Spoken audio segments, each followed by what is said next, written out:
How to invent a religion.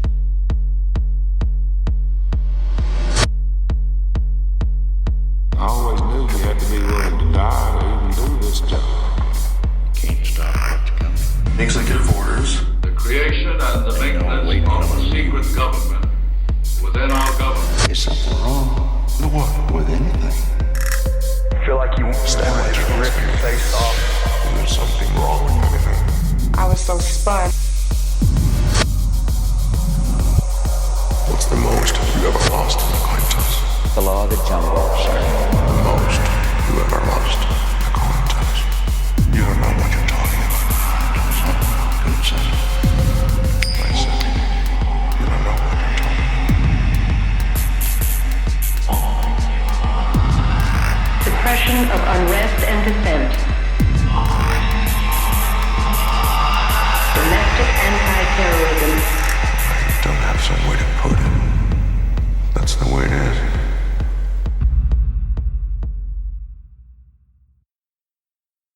All right, internet denizens and creatures of the night. You know the ritual. It's time for Blackballed Really Quaid. And I got a very special guest tonight. I got no other than James True. James, how you doing, sir? I'm great, Rolly. Great to be here. I usually have a rule where I try not to contact my guests, but I got to tell you, it was very hard this week not to ask for your phone number. Why is that?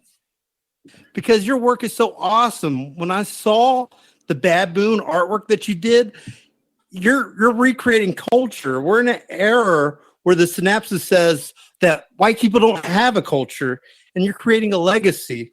You know, something that people could identify with folkness. Your artwork that you've done around the highlands of North Carolina, and I don't know if you have detected this yet, I'm also from North Carolina. Oh, okay. I'm actually from Durham. That's not too far away. My dad went to Appalachian State, and he grew up in Boone and Morganton. If you're familiar with those two places. I think it's like about an hour away from where you're at, right? Yeah, unless you're a crow, then it's like 17 minutes. So that's exactly right. And very close. And I don't know if you ever heard of Durham, North Carolina. I grew up like really close to Duke. My parents worked close to that area as college professors, if you catch my drift, if you know the big university there. Yeah, totally. And so I identify with people from North Carolina a lot. It's actually pretty funny. We do actually have a lot of viewers, and we got a host from South Carolina as well. We also got two callers, John from South Carolina, that call in, and they called in the same time last week. And we also had a guy named James from Oregon, and we also had Johnny from Texas. So we had like 4 J's all at one time. But yeah, it's a pretty good network we got right here. We used to be part of this network called Renegade. I don't know if you ever heard of it. Yeah, you did. I know you did. But we kind of broke away from that.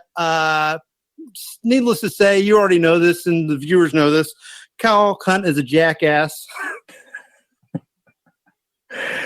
Well, I've only known him for 1 hour and 6 minutes, however long that stream was.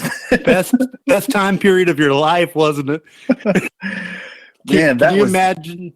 I don't know if you've ever watched this show called Arrested Development when you got Jason Bateman, where he's like rubbing his forehead, and he's like has a deep like headache that you have to rub it. That's what it's like working there all the time. Yeah, you're dealing with dysfunctional people. Yeah, you're taking your hand and putting it in the pose of the Buddha, you know, where you're touching your thumb and your middle finger, but you're doing that between your nose. So you're squeezing the bridge of your nose, trying to create some sort of electrical impulse to bypass the pain of what it's like to sit through something like that. So yeah, I met Kyle, I guess about 2 weeks ago on stream, and that was a really interesting non-conversation, I think I'll call it. So yeah, it was a little bit of a disagreement, but then he couldn't move on the conversation. He couldn't see past the disagreement, and he couldn't get past the point of contention, basically, and wanted to duel it out with you instead of just actually talking about what you signed up for, which was talking about your book. And as a listener, and I'm not a fan of Kyle Hunt by any means, stretch the imagination, I wanted to know more about your book. And I actually bought it at Kindle. It's $3.99. It's actually a good buy, in my opinion. And there's 47 chapters with selective writing by you. And 47 is a really magical number if you think about it. Didn't the CIA and the NSA start in that area? And that was the year 1947 when MK Ultra came about. I think Donald Trump was born that year. Wow. Jack Parsons actually lost his naval clearance that year for selling top secret information to the newly forming state of Israel. And he's the guy who designed the Pentagon. If you catch my drift with that one. And the Pentagon is also getting sold the secrets right out of the gate and right out the back door to Israel right now as we speak too. Yeah, well, of course, the groundbreaking was on September 11th for the Pentagon also. So the entire construction has been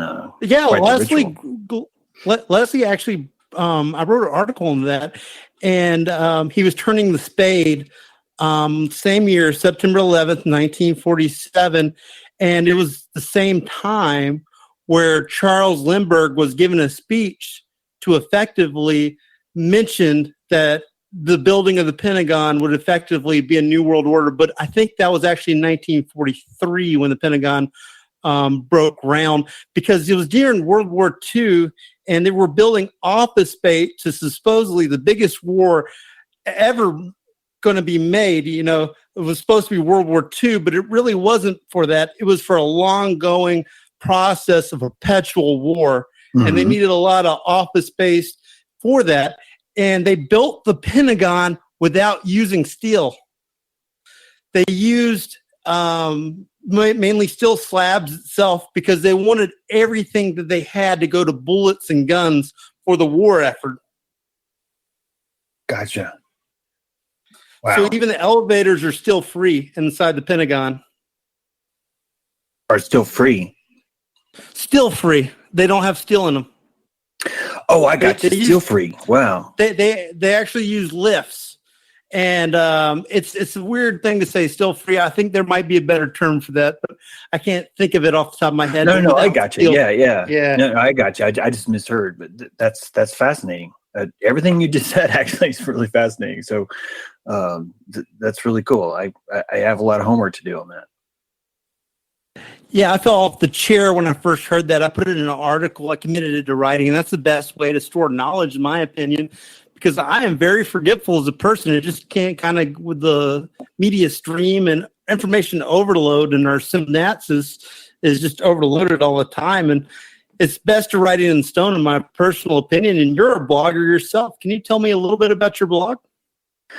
First of all, that's right on. Yeah, the by writing it down, you're creating it in your own universe, and therefore you've made a space for it in your mind castle, so to speak, and you're giving it a reality. I've been blogging now for kind of hardcore for about 2 years.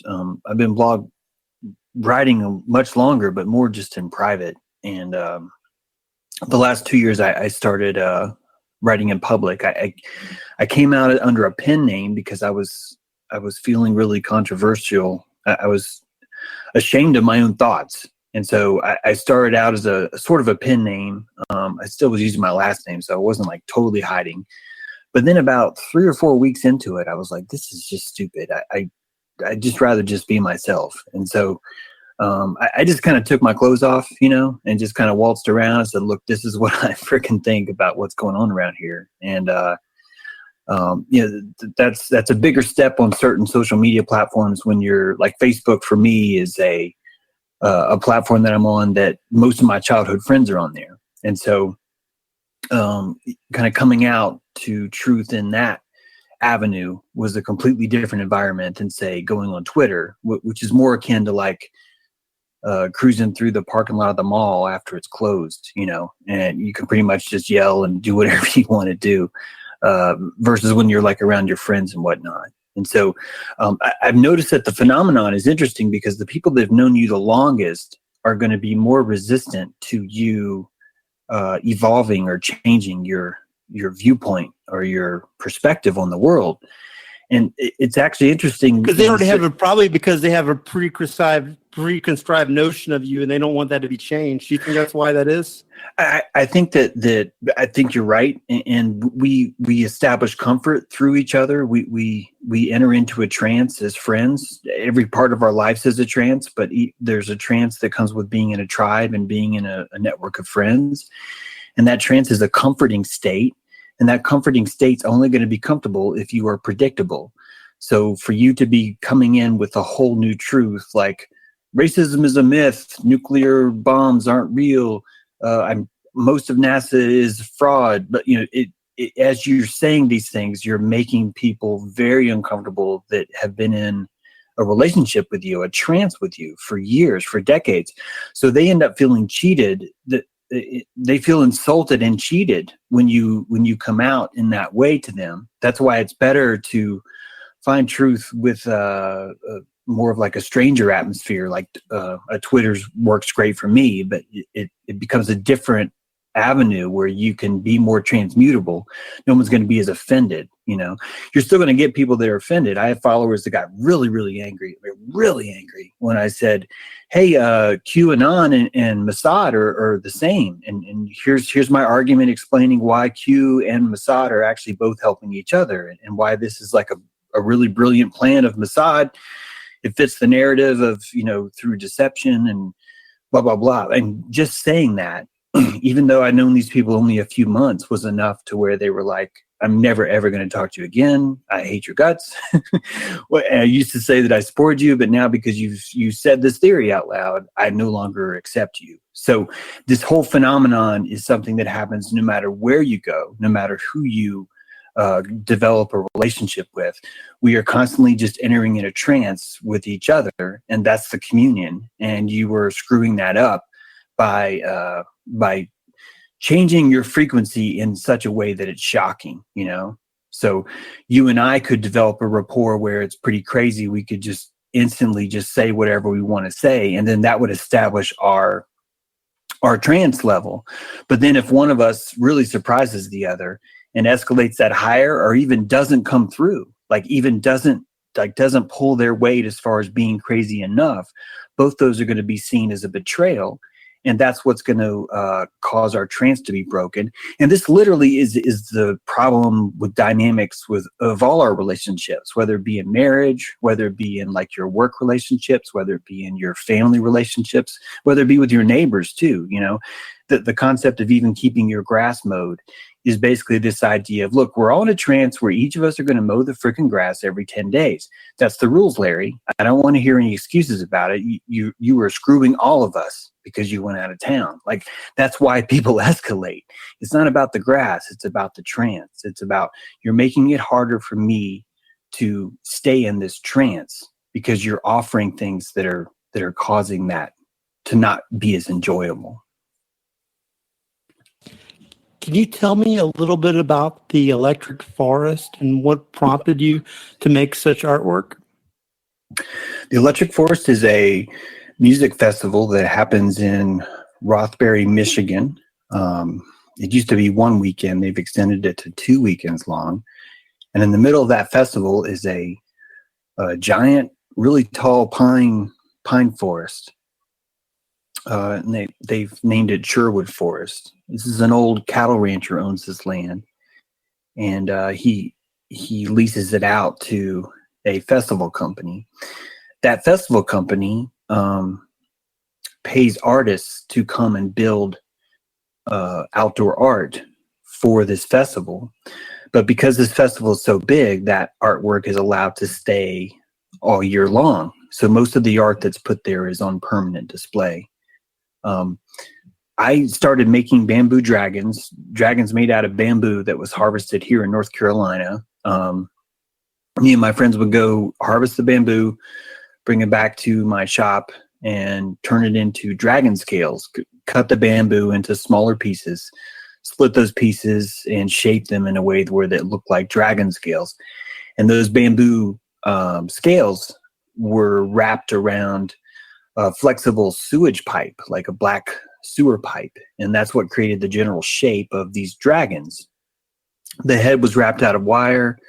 It actually started with a tomato planter, and then different wires added to it, and then the head's usually decorated with moss.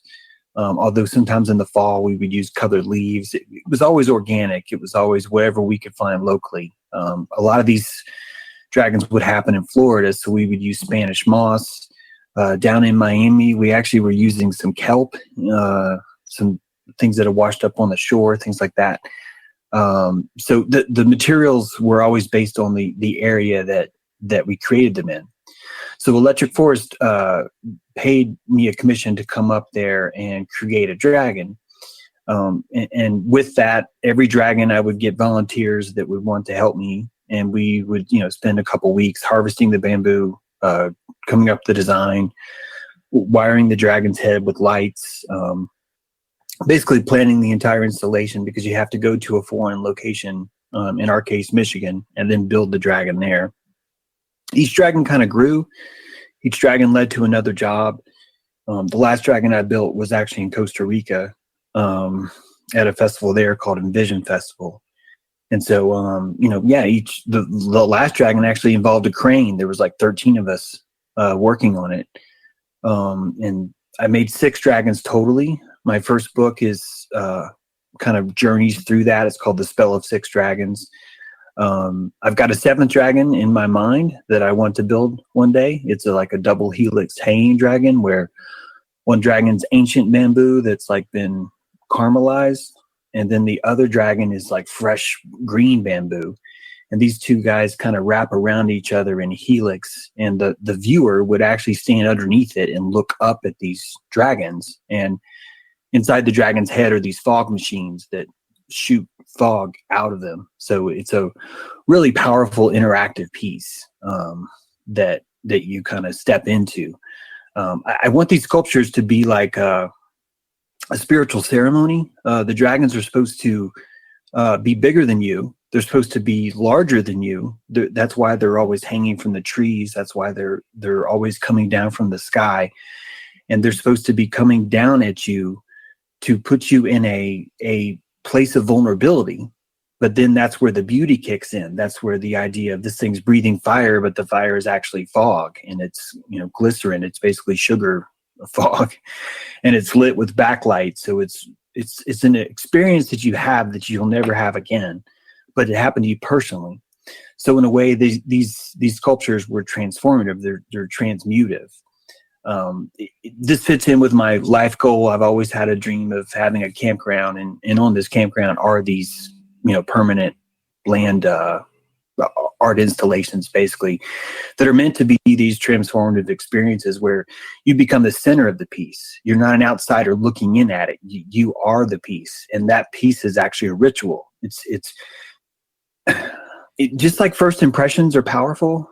The first time you meet someone, you only have that one time. That's a virginity that you're losing when you first meet someone. So you can make it good. You can make it special. You can bring something to that introduction to really make an impression that lasts more than anything else would, because you recognize that this is the first time and the last time that I will ever have this opportunity. So again, it puts you really into the moment. It heightens the awareness.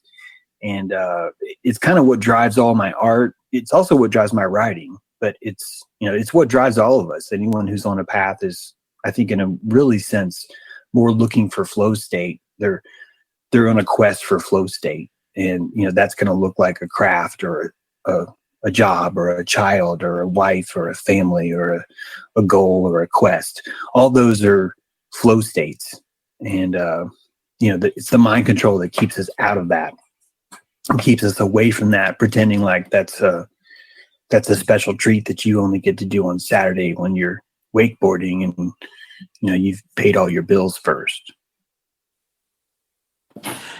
In Eastern culture, especially in China, dragons do not have this evil sort of demonic possession that they have in the West. It's kind of been assigned by Hollywood, to be honest with you. Mm-hmm.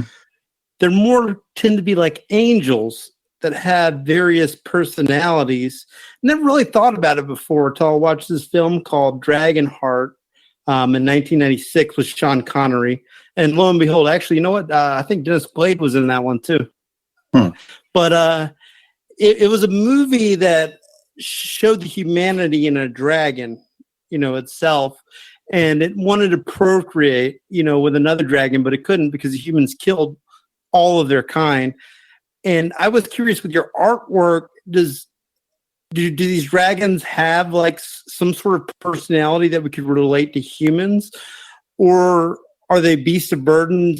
I don't want to say like, I'm really just asking you, do you think that they're creatures that don't have a soul, or they're very attuntive and they do have something that embodies them?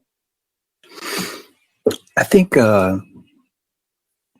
pain makes us selfish, and narcissism is a kind of like a deep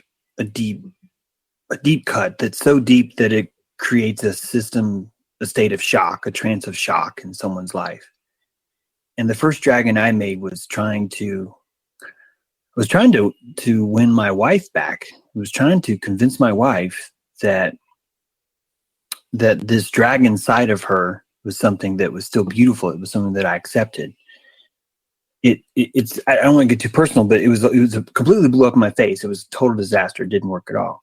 But the first dragon led to the second dragon, which led to the third dragon, which led to the fourth dragon, which led to the, eventually the sixth dragon. So every dragon was a transformative experience that was above me and beyond me. And I was just trying to follow it. For me personally, and this is how I tie this into dragons to answer your question. For me personally, I was in love with the dragon. I was in love with the fangs and the pain of loving a reptile, this creature that doesn't have a mammalian lobe to their brain. And so they're capable of, a lizard will eat its children if they walk by at just the right moment. Like it's reptiles don't have this emotive response. And that emotive response has gone inside of narcissism because someone has been damaged so bad that we call it like a disease of being selfish, but it's really more about selfless. And we're in a society where we're constantly shaming the ego, but so many people that are hurting actually need more ego, but we're telling them, hey man, you need to curb your ego, or your ego's, destroying you or getting away from you. So all these dragons were like a rethinking of that archetype and peeling a part of it and understanding why am I attracted to dragons? Why am I in love with this reptile? And for me, it was always like I was setting up the perfect hero syndrome where, I want to be a white knight.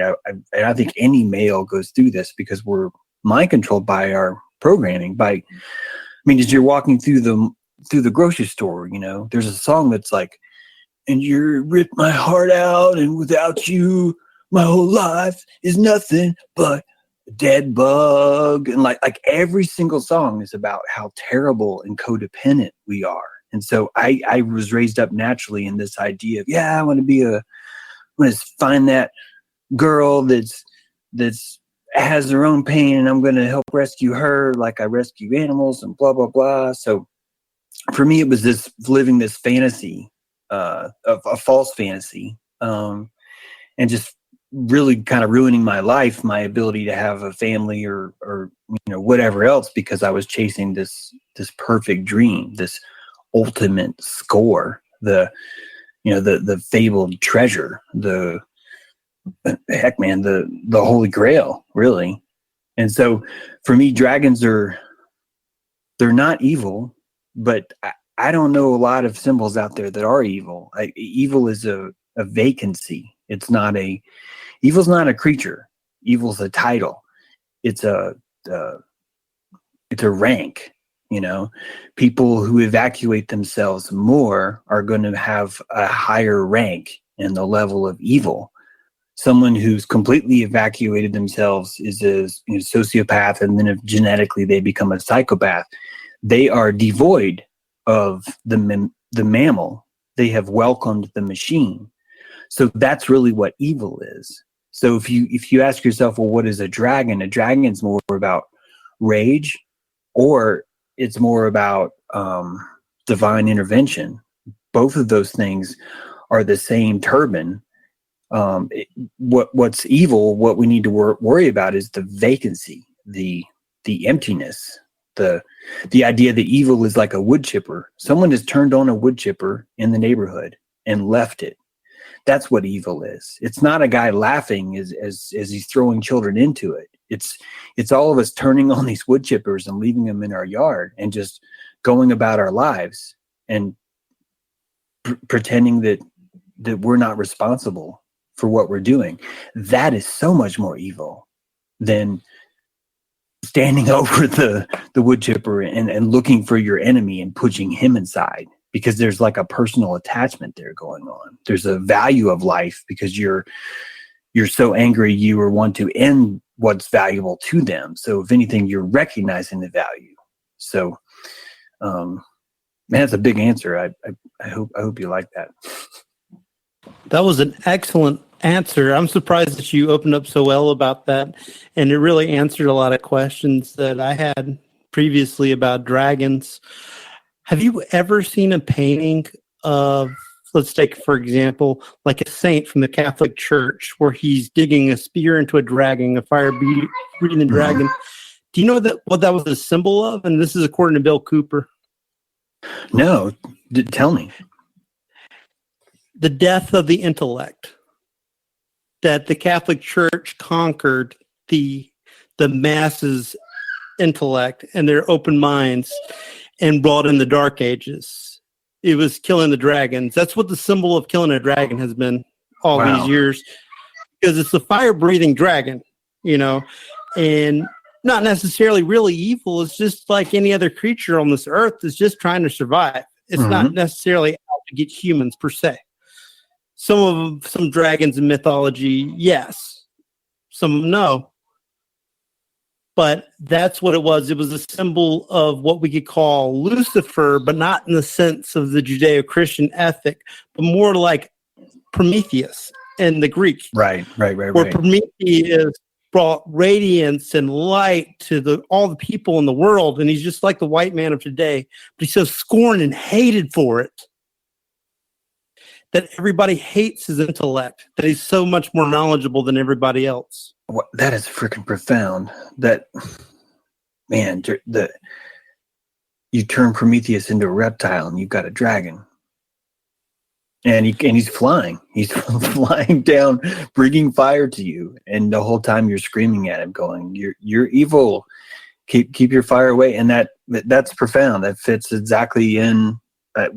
Me and my friends on Twitter, we just had a barn burner discussion about Lucifer, and you just encapsulated it so well in what you just said there. That all these archetypes have to be unwrapped. I'm not saying that all of them are wrong. I'm not even saying that there is anything even wrong or right about them, because an archetype is really essentially a battery, and each archetype is either going to make you feel powered up or powered down when you associate with them, when you tap into them. So to me, it doesn't make a lot of sense to say these are the bad archetypes and these are the good archetypes, because so much of deceit is a constriction of truth. There's not, like, lies aren't really lies. The good lies are the ones that are constricting the truth. No one believes a lie that's like factually wrong. We believe the constricting of truth as the full truth. That's what makes something a real lie. So in a sense, archetypes suffer from this same fate because they're constantly being charged in certain ways. And we don't have the same advertising budget. We don't have the same voice reach as other wizards out there. So we're constantly battling to win back our archetypes. We're, like, for example, being in the South, mine's the rebel flag. I believe that the Dukes of Hazzard, being chased by the cops with the red and blue lights, is the perfect archetype for James True. Because Even Obama named his dog Bo after Dukes of Hazzards. I didn't know that. But the General Lee has got O1 on the side.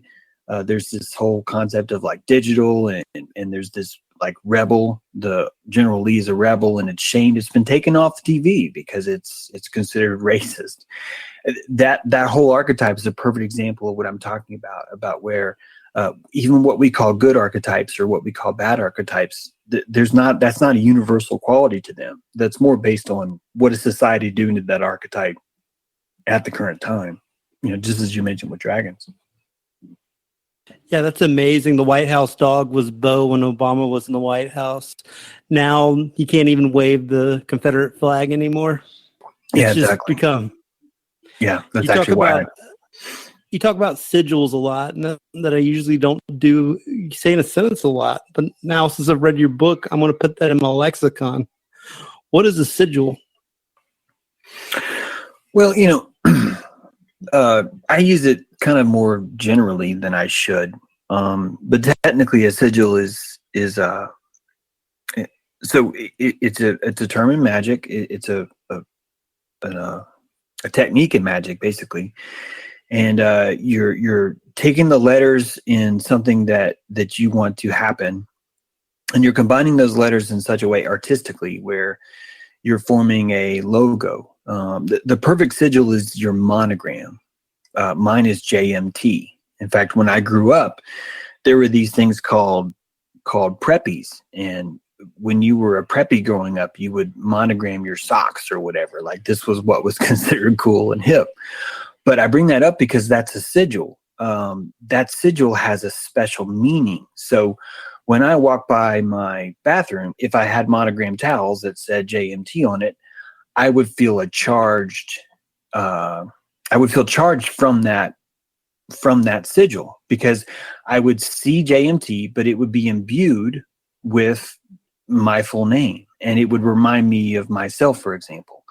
So if I was to see that sigil when I was traveling Europe by backpack, I would automatically find power seeing that sigil somewhere, even if it had nothing to do with me.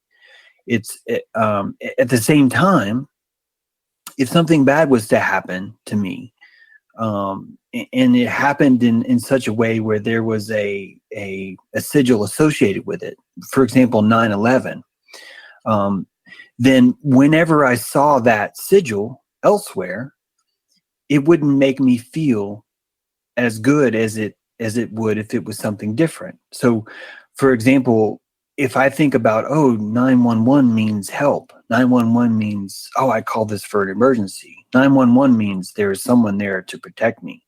911 means I've fallen and I can't get up. So that had a quality. That was a sigil. It had a quality that was associated with it before 9/11. But then after 9/11, that sigil has now been tainted. Someone came and pissed on it and then changed the functional meaning of what that means to everyone. The exact same magic happened to the swastika. Before it was changed, it meant something totally different. It was the map of the Big Dipper. Some would call it the way to Shambhala. It's an ancient Hindu symbol too. The point is that we're constantly bombarded by black magicians that are constantly destroying sigil magic for us, making us feel worse from them. For example, their treatment of ghosts in Hollywood is a perfect example of this. You could say that ghosts are our ancestors, but now we're showed to fear our ancestors. So in a way, that's not actually a sigil, but I'm using it in the exact same way when I'm talking about, which is that you're taking a concept, you're taking an archetype in the mind, and you're changing it. However, scientifically, sigil would really more just be about the letters. Typically you would write out a sentence, you would remove the vowels, now you have your consonants, you would take your consonants and you would scramble them in a way where you're putting them in a code where you see that. Now what's interesting is as you're doing that process, as you're making the sigil, what's really happening underneath the surface is that you were having an awareness meditation. You were entering into a trance where now you were working on this puzzle. And that's what a puzzle is. It's a focused trance.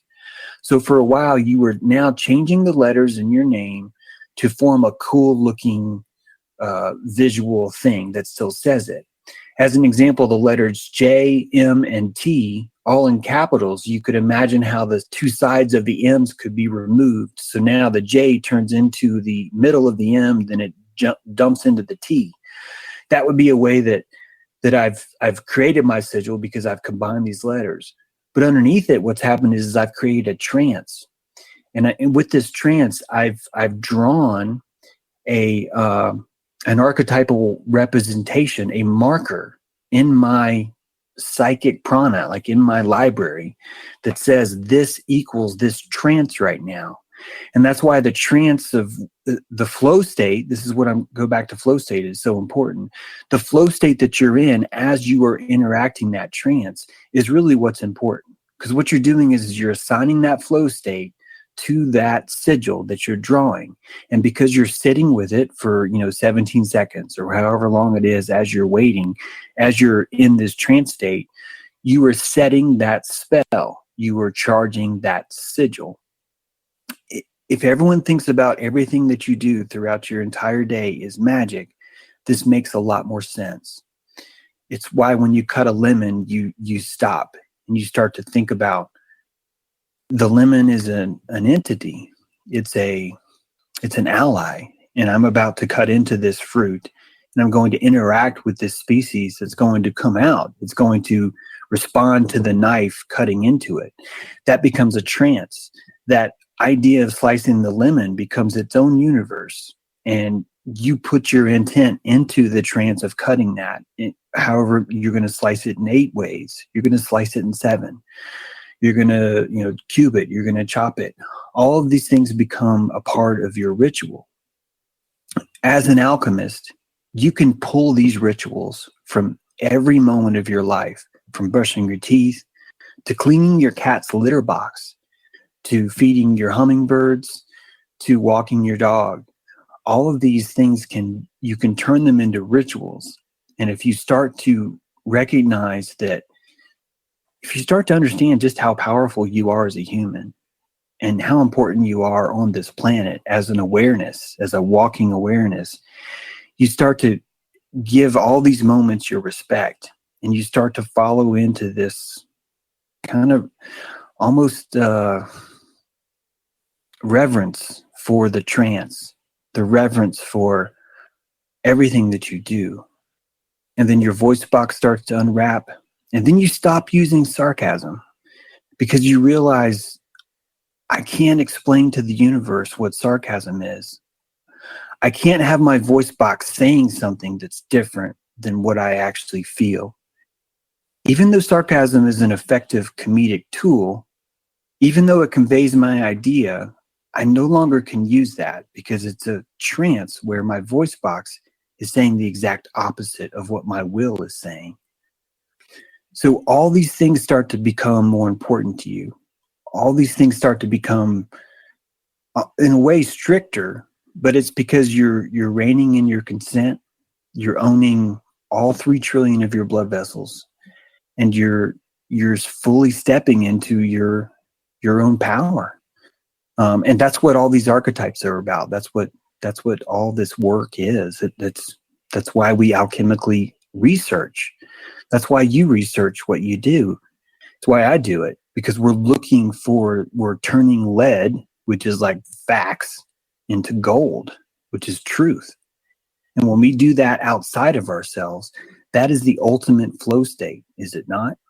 I mean, discovering truth is the ultimate wave that a surfer would find, or the ultimate piece of marble that the sculptor might carve into.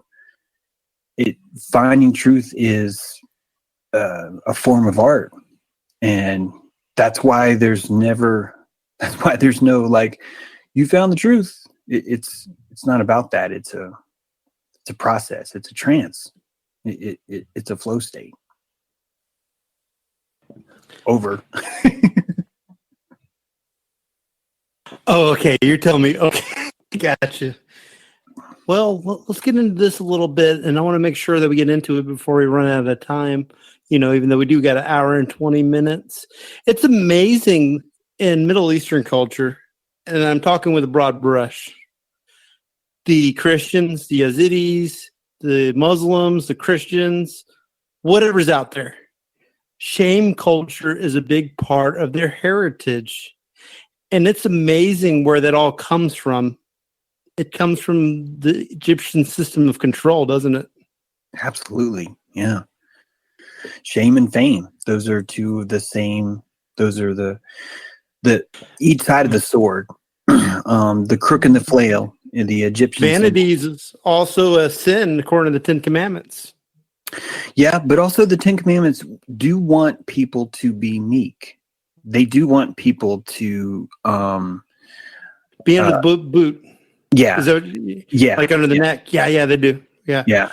They want to render to Caesar what's due to Caesar. A little bit. Yeah. Yeah. I mean, but so does Buddhism. I mean, Buddhism is very much, so is Taoism.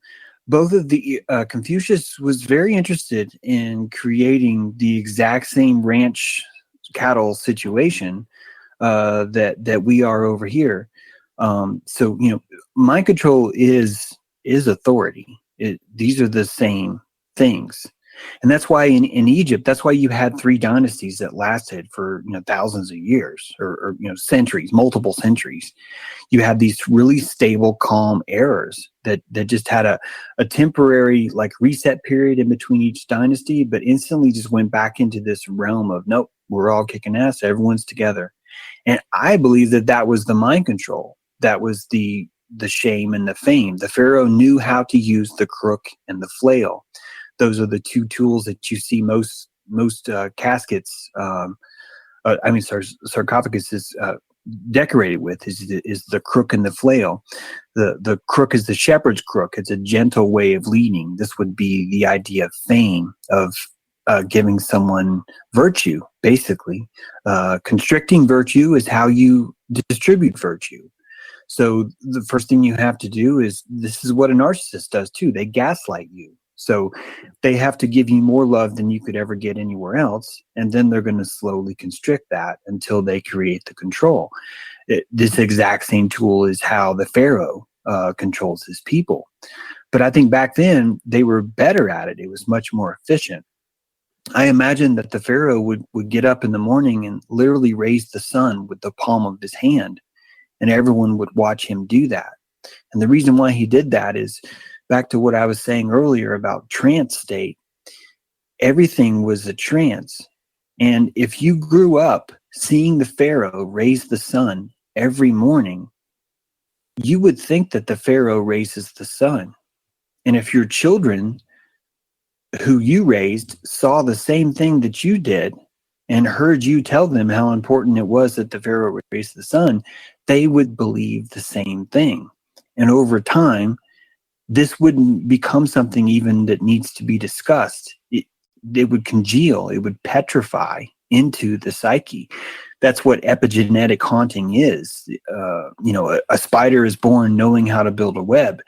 An elite Vanderbilt is born knowing how to follow orders. All of us are born with epigenetic haunts. We have epigenetic wisdom and we have epigenetic trauma.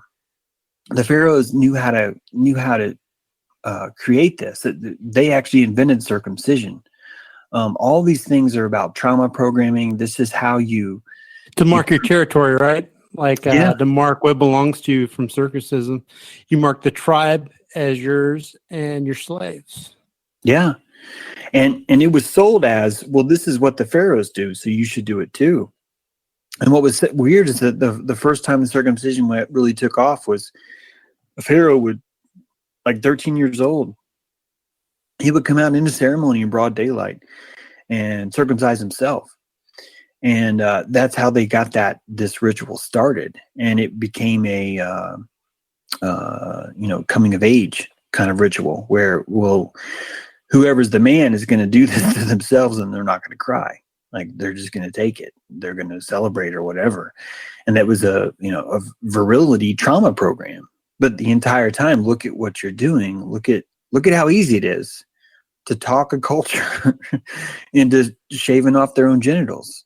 Like it's not even like a surprise. We do this all the time. Everything that we do is just another example of, hey, I'm going to chop my own dick off. I'm going to give away my sovereignty. I'm going to completely turn over my sense to a blind chain of command and go kill people for no reason. Like we are so prone to do that. It's made me look back and wonder, why are we here? What is this all about?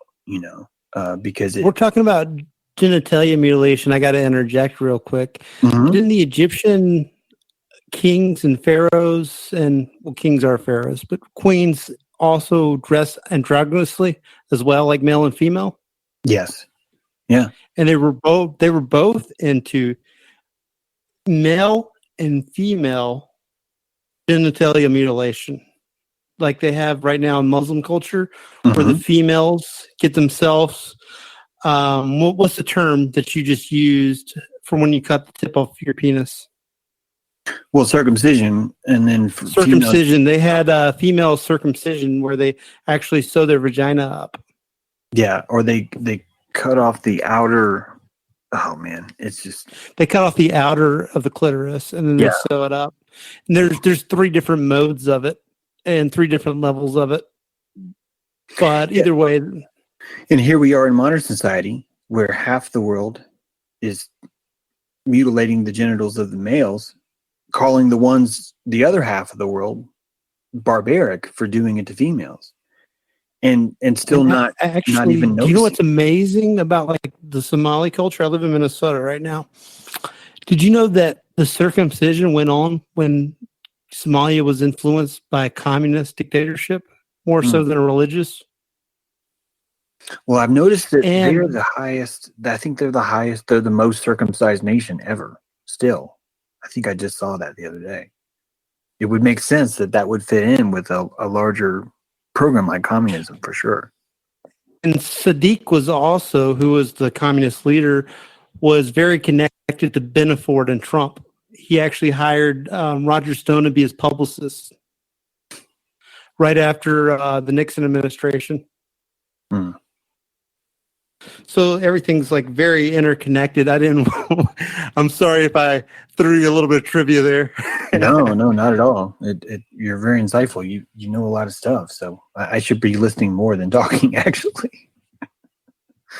But the circumcision is that's, this is how you trauma program someone. It's no different than if when a mother sees her boy, her infant child approaching an electric socket with a fork, she's not going to reason with the child. The first thing she's going to do is smack him on the butt and go like, don't you ever stick that fork in there again. That's how trauma program works. You have to interject with a shock. And that's what smacking him on the ass is that shock. It puts him in a state of, I am ready to be programmed. I am now in a state of shock. And then boom, she has to quickly inject her programming. You are now going to be afraid of electrical sockets. Do not forget. And then there's a slight pause. The programming's over. And then the child enters into his regular trance again when he starts to cry. And it doesn't matter that he's crying.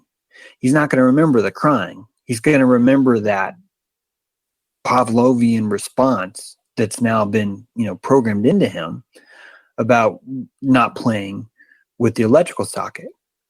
So why does he remember that? What is it about that experience that does it? Because you could say, well, it's because of the pain of him being smacked on the bottom. And the answer is no, because I can do that exact same trauma programming to my dog just by touching him with my fingers. I don't have to strike my dog. I can just go, and just with that sound and with the touch, that's all it takes. So if it's not pain that induces the trauma programming, what is it? And in my opinion, it's a heightened awareness. What's happening is that when you're injecting this jolt, what you're doing is you're creating a higher sense of awareness, in the sense that your senses are now dilated. You're entering into fight or flight. That could be part of it, but you're ready for action. So your adrenals have opened up. Your endocrine system is in turbo now. It is ready. It has switched to third gear because it wants to be able to accelerate. So your awareness is now fully open, and by that you feel more immersed in the world. You feel more connected. Because of that, you want more of that. All of us want to be fully immersed in the world. We think what we want is a trance because we've been hypnotized by that. But what we actually want is flow state. We don't want trance. We want flow state. And flow state comes when you're not comfortable. Instead, it comes when you are fully aware, when you are immersed in the scene in a sense of where anything could happen at any time. It's not a state of fear. It's a state of awareness, of alertness. Of what it would be like if you lived in the jungle and you knew that there was a jaguar out there. Your entire life would change from that awareness. But chemically, your endocrine system would like open wide up. And that experience would be remembered more than all your other trances. That's why when we go camping, we like camping more. What's happening is that our awareness is opening up more during those events. So the key to awakening and awakening the masses and to making them go back to a sleep is to create trance states through the jacking of awareness. That's why scary movies are better for programming, because or even the serpent itself. Like, for example, if you see a snake and you get startled, and it was said that the snakes were a symbol venerated for bringing light and acknowledgement. And it does give you a heightened sense of awareness whenever you get that startled, don't you, James? Yeah. When you see a snake or a serpent, if it were. Absolutely. So serpents and dragons have always been a symbol for enlightenment with his flames and his fire. And I guess that's one reason why I was so intrigued with your particular artwork and your landscape project itself. And I just bought a yard myself, and I need to put something in the back of it. James, you got any suggestions?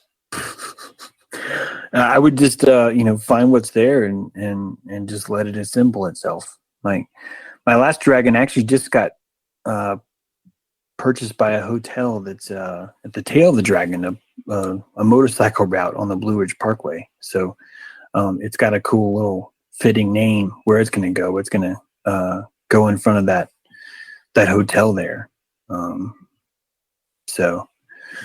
But serpents are also, speaking of backyards, there's also the idea of a mound. There's so many serpent mounds around America, and our history is completely overwritten. Like, you and me live in what we think is called Carolina, and we've divided it into North and South Carolina. But underneath that is the real name of the land, the real name of the area that you live. This is something called bioregionalism, something I just wrote about. But like, I don't live in North Carolina.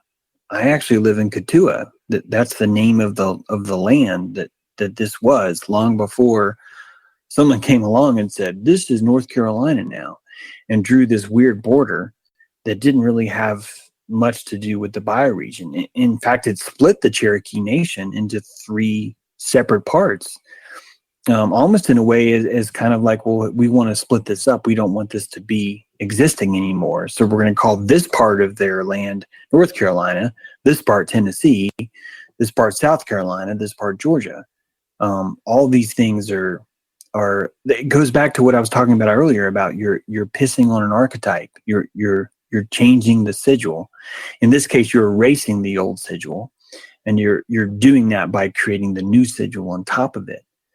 Therefore, we are the land of Carolina now, not the land of Katua, or whatever. The Cherokee had 7 cities around our bioregion here.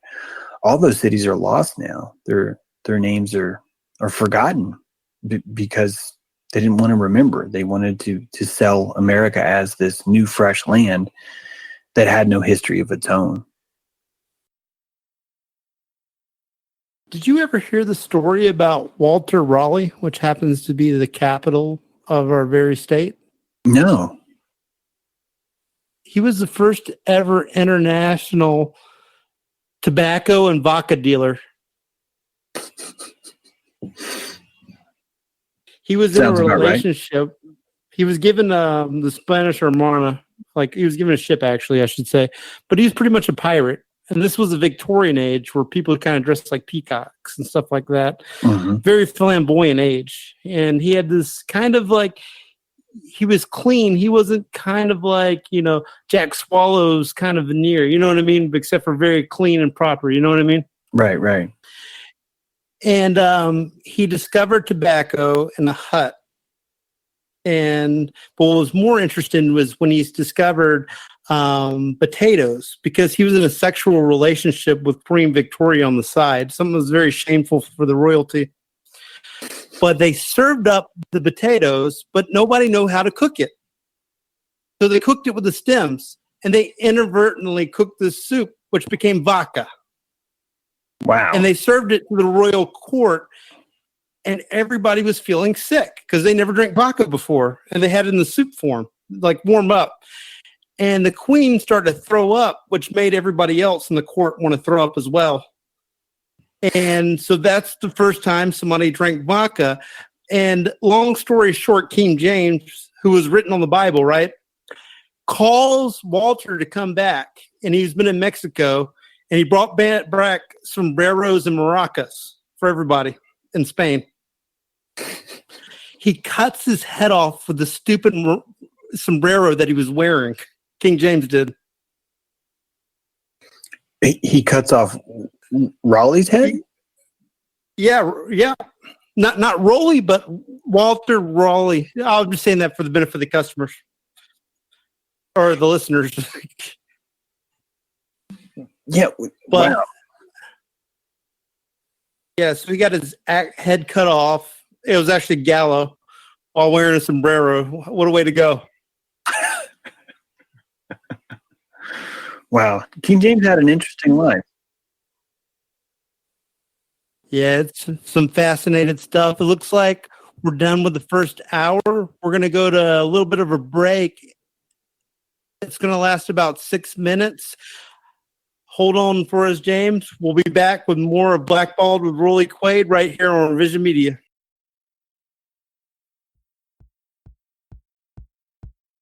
How to invent a religion. I always knew you had to be willing to die to even do this job. Yeah, he's a psychopathic killer, but so what? Just playing him around. What is the first and principal thing he does? What needs does he serve by killing? Executive orders.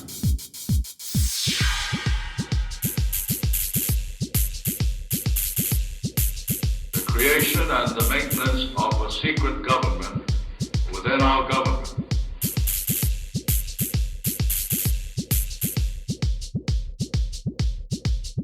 Okay. I'll be part of this world.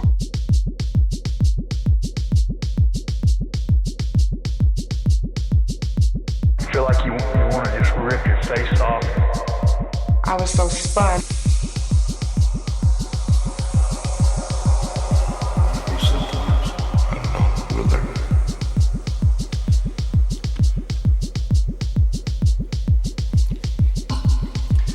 Is something wrong? With what? With anything. Is that what you're asking me? Is there something wrong with anything? What would be anything else? You already asked me that. Well, I need to see my clothes. See if I'm closed? Yes, sir. What time do you close? Now. Now is not the time. What time do you close? Generally around dark. At dark. You don't know what you're talking about, sir. I said, you don't know what you're talking about. What time do you go to bed?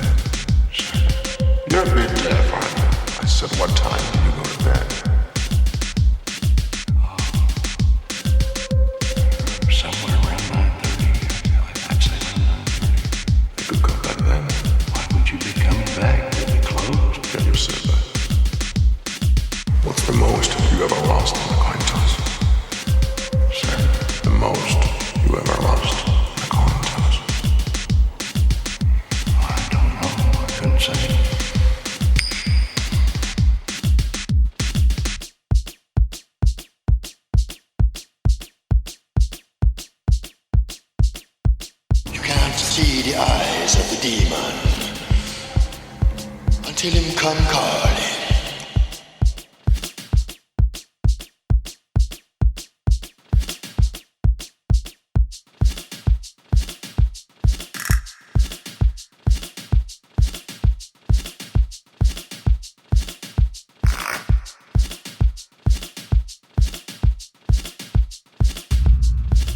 Call it.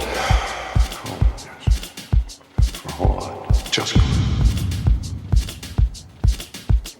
Well, we need to know what we're calling for here. You need to call it. I can't call it for you. It wouldn't be fair. I didn't put nothing up. Yes, you did. You've been putting it on your whole life. You just didn't know.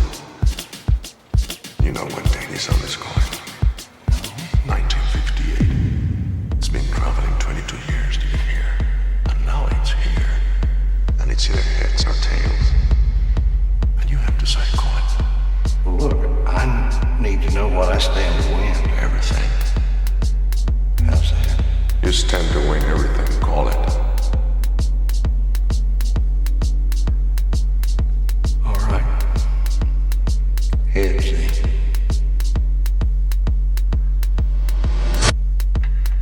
Well done.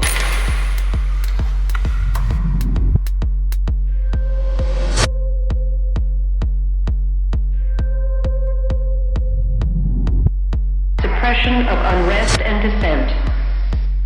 Domestic anti-terrorism. The law of the jungle.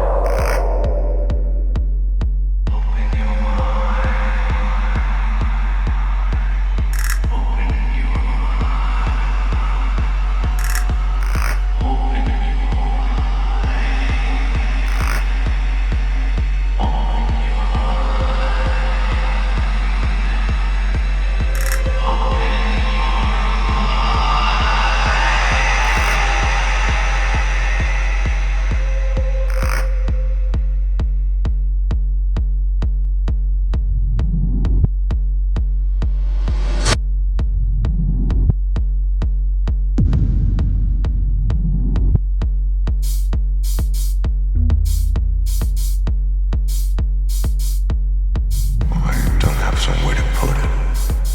That's the way it is.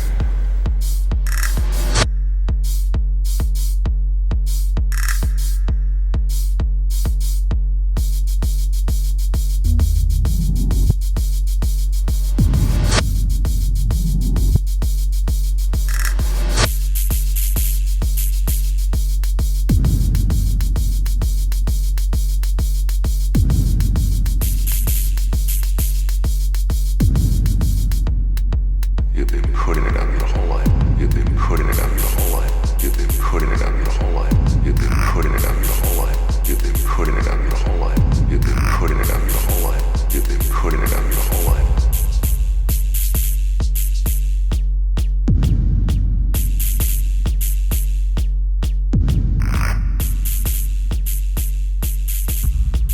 Can't stop what's coming. Ain't all waiting on you.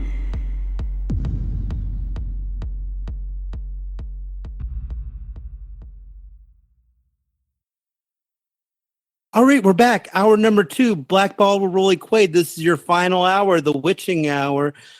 Hope everybody remembered what happened on the USS Liberty. The anniversary from what happened in 1967 happened June the 6th, where America was attempted to brought into a war against Egypt in a false flag event by Israel. And also keep in mind, this coming Sunday, our guest from last week is going to be on ground level, and we're going to stream a podcast at the Mile High Clubs. There's going to be an all ages drag show. That cannot happen. That is illegal. There's going to be gay men giving kids money like a strip club this coming Sunday. Last one was on Father's Day. Last one was on Mother's Day. This one's going to be on Father's Day this Sunday. And it is an affrontment to rule of law and order for this to go on. And having said that, James, James, are you still there? Yeah. Yeah, I was just reading that actually. Yep, we're actually doing a podcast there. It's my friend Kenny, our new friend. He was on last week, and he's part of the group Anonymous. And we had a couple of guys from the Yellow Vest, and we had a talk about it. And it's getting progressively worse. You can't say honk honk anymore on Facebook, or that's borderline hate speech. Yeah. I lost a patron. Got really upset at me because I explained that the LGBT movement is a eugenics program. And I just outlined that, well, if you look at every letter of LGBT basically is a dedication, someone who's saying, I will have a sexual relationship with anybody as long as it does not lead to reproduction. And when you install this program into the corporate landscape as a when you paint it as equality, and then you paint it as someone is suffering, and you can be a victim inside this group, you create a haven. And so you create a counterculture. And whenever you create a counterculture, people are going to jump onto that bandwagon. This happens with football teams. This happens with colleges. This happens with trends and fads. This happens. This is how culture works. And it's very easy for me to look at all these programs that are coming out with the all age drag shows and everything else. Is they're basically using gay people as a front for a deeper agenda, which is this eugenics program. And it's working very effectively, very, very effectively. And anyone who questions it, like I did, anyone who points this out and says, well, hey, what do all these people have in common? They've all made a pledge to end their bloodline. They've all said, I am showing pride in this parade in the sense that my bloodline will not reproduce anymore unless I do it artificially. But then if we're going to talk about artificial means of insemination, we have to talk about a whole other level of evacuation and mind control that's happening when we're getting into a state where that's the only way we're reproducing is through things like that. So even pointing this out, though, is very problematic, and it causes dissonance to even state stuff like this. But we have to say it, because if you don't, it's just going to be accepted. It's going to be normalized. This is another archetype that's being transmuted by magicians that are more powerful, that have a bigger audience, than we do. It's actually the largest comic book store in the world, and the owner has sold Superman comic books for $2 million. And his name is Chuck Rozalski, and he was actually considered Stan Lee a father figure to him. And he's also a 33rd degree Mason, and he does wear and adorn his badges of, I guess you could say, honor, as per Galia, if you will, online. And he kind of dresses up like a drag queen on his Facebook picture, and he has two cops, that are both Masons. Always, we actually looked up, and they're actually the fraternity alongside with them, and they're off duty. And when they're there, they need to take off their uniforms and put on security uniforms because they're no longer cops; they're off duty. Yeah, all these. Go ahead. Well, I'm interested in what you were going to say. Well, all of these techniques are when you're blurring genders, when you're blurring sexuality, when you're blurring proclivities, when you're attacking words like prejudice. All these things are unseating us from our body. But prejudice is like the core expression of one's free will. If you're going to choose to move over in the left lane of traffic, that's your prejudice. If you're going to choose to wear green socks tomorrow, that's your prejudice. By attacking prejudice as they are, they're really they're shaming the use of free will. They want your free will. They want you to think about your free will as something that's offensive, and dangerous. And that's the first level of the mind control.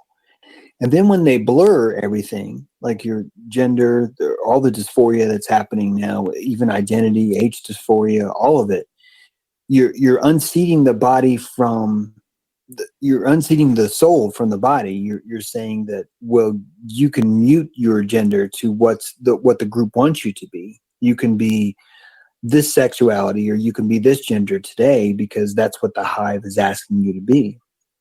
So each time we're giving virtue, we're rewarded with virtue for conforming to that. That's why the equality flag is a seating chart. That's why each color represents who's on the top and who's on the bottom. It's an ascension program that's sold as a victimization program, and this is the abuse of the scapegoat in a sense. It's actually, you're being treated like the golden child. That's what you are if you're LGBT. Is you're being treated as a golden child, but you're actually being abused on the pedestal. Both sides are abused. The scapegoat is abused just as much as the golden child is, but they're abused in two totally different ways. And that's why there's never justice. That's why there's always dissonance. That's why the LGBT community, this whole event would fail if they weren't constantly injecting this idea that there is inequality. This relies on inequality. This relies on victimization.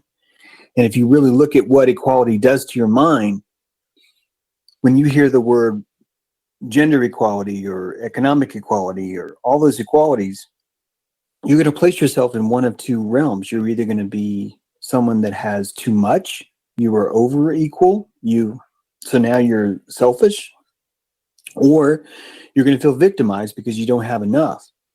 So all these are like really clever persuasionary techniques that come back to that trance state, putting you in a trance of feeling injustice, of feeling not seated and comfortable with your own prejudice, of feeling like your own identity is more something that needs to be dictated from outside of you by your hive, that they're the ones that need to tell you, this is what the hip sexuality is right now. This is what we need you to be gender-wise. This is what we need you to be, masculine versus feminine. One side's going to be toxic. The other side's going to be not enough. It's always the same motive of dissonance and shame, which puts you out of your body, takes you out of your awareness, and you lose the flow state, which is really crucial to, that's why we're here, is to find this flow state. And that's what the machine does. It wants you out of flow state. It wants you to evacuate. It's self-explanatory why the golden child is the golden child, because it's something that can do no wrong. But where does the term scapegoat come from? And mind you, that it does come from the Middle East, where they do have goats. Do you know what that actually means? Like the scapegoat? Well, I don't, how that ties into the Middle East, I don't know. Can you tell me? I was actually wondering that, thinking about that when you were explaining that. I know that it has something to do with the Bible, and it has to do with a ritual burden with sins. So what does that have to do with an scapegoat? That might be something we have to look up. That's interesting, yeah. Because there's the sheep versus the goat, and each of those are going to be symbolically different. And there's also the Judas goat. Have you heard that term before? Mm-hmm. Yeah. It's Judas goat leads you to your own slaughter. It's kind of like a shill, a goat, like an agent of provocateur or something like that. Well, that would definitely fit with the role of the scapegoat. You were the designated fall guy, for what's about to happen. So it doesn't matter what you do. You were designated as, this is your role to suffer for this. Oh, it actually comes from the Torah, from that one that starts with L, and I'm very dyslexic, Leviticus. Okay. A goat is designated to be cast into the desert to carry away the sins of the community. Wow. The scapegoat. So that's where it comes from. I get hung up on like the words and stuff because I have a hard time reading just normally from having dyslexia. it colors every avenue of my life and research, where I just have a different way of processing the information, if you know what I mean. Yeah. Well, it doesn't show. Yeah. If it's something that's slowing you down, it doesn't show at all. That's really interesting. Plus the goat is just an interesting archetype. Like, it was been shamed, like back at Delphi, the oracle at Delphi was actually sprung from a goat. It was the bleatings of a goat that was the first oracle that was speaking, what the intuition or what the truth was. So these archetypes are always constantly being shamed or rehashed or turned around or enlisted for other causes. The goat that they used for the word scapegoat is one that's like hairy. It looks like his back has been put to work and his legs are weak in the front, and he looks very sickly. So like he's been used and abused and he's tossed away and there's nobody around him. Mm-hmm. So it's kind of like, you've lived your purpose. It's like a condom. We're done with you. Toss you out. We had your fun. Sort of thing. Definitely. And well, that's part of the machine. Especially for white heterosexual males and women, they become the scapegoats. They've been the progenitors of society. Mm-hmm. And now they serve their purpose. Our infrastructure is built. I'd argue it's fallen apart, but that's neither here nor there. But we've outlived our purpose. Mm-hmm. Well, I don't know if we've outlived our purpose, but everything else I think is right on what you just said.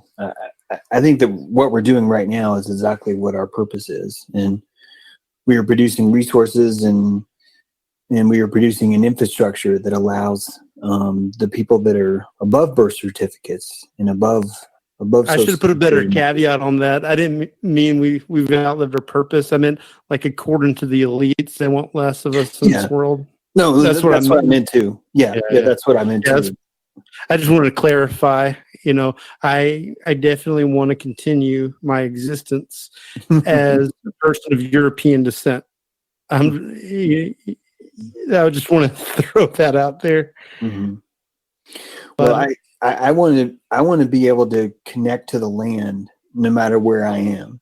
And when I say connect to the land, to connect to that wisdom that is only local to that area, and to find a way to talk to those allies without the government saying you can't do that. No, that's not going to work. I like the avenue you just made, because we're going 5G, and Qualcomm is going to build a 5G system, and there's much hesitation whether the health effects of this 5G, whether it's just going to make us zonked out zombies running around. That could be the worst case scenario. I watched a video where this secretary of the church is very excited that they're building a 5G tower at their church, and she says, well, it's going to bring the love of Jesus faster to people by cell phones. Yeah. Trump, I don't know if I send you this on Twitter or not. I got like this legal article. I think it's like law.com, not exactly that site, but it's like that. And it's a very legalistic blog. And it's about Trump wanting to make sure that Qualcomm is not viewed as a monopoly and has its way with us here in America, and don't let Qualcomm in, which is a Chinese equivalent to Qualcomm, which is, of course, an Israeli company. And it's interesting that the startup state, Israel, is on 3G. They're lagging behind. But it's good enough for us going to have 5G. Yeah. Yeah, the 5G thing is I would say it's a kick in the gut, but we've already been kicked in the gut so much. It's just another level that's coming to that. And this is what happens when we don't claim our sovereignty. We're free to just be Goyim, or whatever trans state is the most comfortable for us. I'm talking about us as a whole, like as society as a whole. Whatever trans state is the most comfortable for us is where we're going to go. And that's why they have media. That's why the government's more about media than it's about legislature. It's more about the corporate control. Those are really the things that control our government. That's why we do things for Israel. That's why we fight wars for anyone but ourselves. That's why, 17 box cutters is all it took, is what we're told. It's all it took to take us down. It's also why the District of Columbia wasn't even hit on 9/11. The Pentagon is just across the river. Countries aren't what we think they are, and everything that's coming is everything that we've asked for, and it's everything that, sad to say, it's everything that America deserves, because Zionism is a trance state that makes us feel comfortable. It makes people feel safe. Well, no, God said we'd be rewarded. I heard someone say that today on Twitter. Well, God said we'd be rewarded if we helped Israel. And the insanity of it is, I would say it's a kick in the gut, but like I said, we've been kicked already. This is a deeper level of Stockholm syndrome. I like what you said about Donald Trump marrying his children off. 4 of his children are dating or married to a Jewish person. It's kind of like selling your daughter to the conquering emperor that's going to come in.